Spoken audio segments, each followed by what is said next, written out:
Hi, if you want to use voice access on your Samsung Galaxy S22 Ultra, then open Settings, go in the Accessibility tab, and after that select this Interaction and Dexterity. And now you can see the voice access.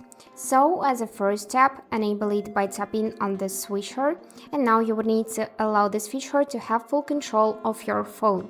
This is a necessary step so this feature works correctly.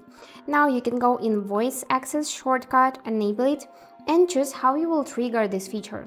You can tap Accessibility button, press Set and Volume Up buttons, or press and hold Volume Up and Down buttons for 3 seconds. I'm gonna select Tap Accessibility button, and now let's test it.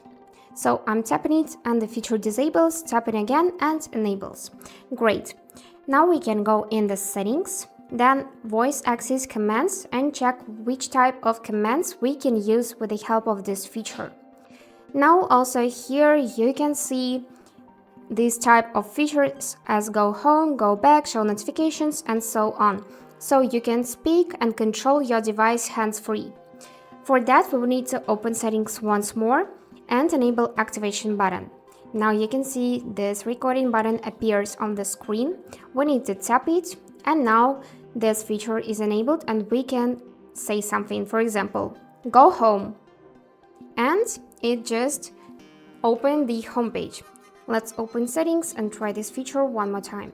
Go back, and here is how it works. So that's it for today. I hope this video was helpful for you and thank you for watching.